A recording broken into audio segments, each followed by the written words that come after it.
Hi, in this video we are going to understand how to effectively debug code in Databricks.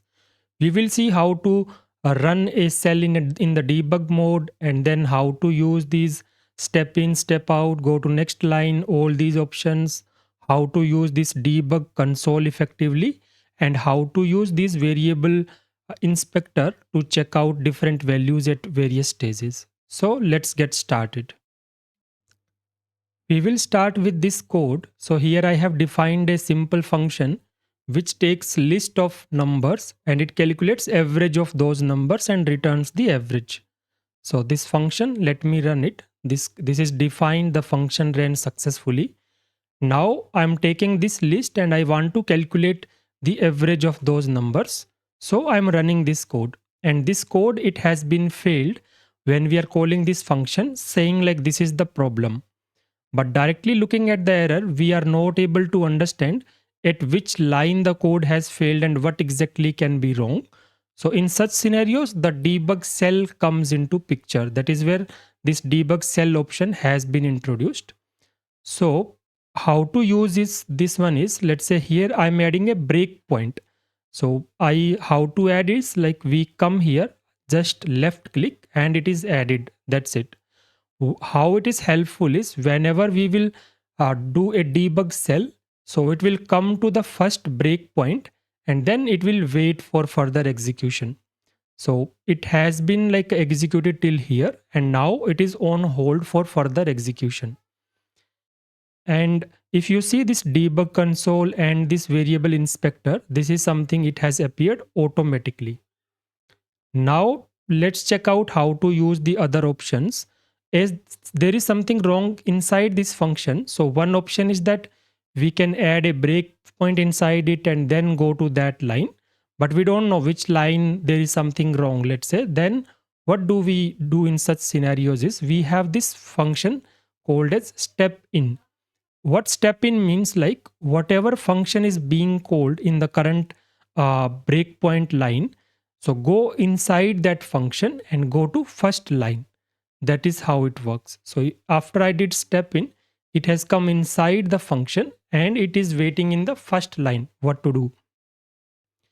Now the next option we are going to use, it is go to next line. So as the name suggests, if I click it, it will execute that line and go to next line. So if I click again go to next line, it will keep iterating over all these options because this is a for loop. So what I will do is I will click or add here a breakpoint and then I will use this option which is continue execution. What it does is whenever I will click it from the current line, it will take the execution until the next breakpoint. That is how it works. So if I click continue execution, so it will come here and then now it will wait. And if I further continue or if I further click go to next line, then it will go to the next line. But in our case, before going to the next line, our code has been failed. So now we know that we were on this line when we clicked the go to next line, and that is when the code had failed. So simply it means like there is something wrong with this particular line. So that way we can execute the code line by line and we can figure out. And in this line, if we see the error, it says like object of type int has no len, length function or something. So this is where we are using length, and it is saying for this total variable which is of type int, we don't have it. So to calculate average, what we do is like we take the total sum, divide by the number of values. So in this case, instead of total, it should have been this numbers list. That is the mistake was there. Now I have corrected it, and this time hopefully it will run fine. Let me execute this code so that this new definition is being used. And this time if I run my code, instead of debug, this time I simply click run, and we can see that the code has executed successfully without any failure. So this is how we used these options to figure out what is wrong. Now let's understand the usage of this debug console and the variable inspector. So for that purpose, let's do a debug cell one more time. And now it will come to this breakpoint. Let me do a step in. It will go inside our function. So if we see here on the right side in the variable inspector, we see this result variable which is from the previous run. We can ignore for now.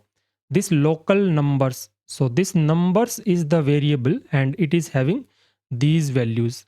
And then we have another numbers. This is like the main numbers, this global variable which was passed to this function. So whenever we see this local, these values will be available only until when we are inside the function. And these are called global variable. These will be available outside the function as well.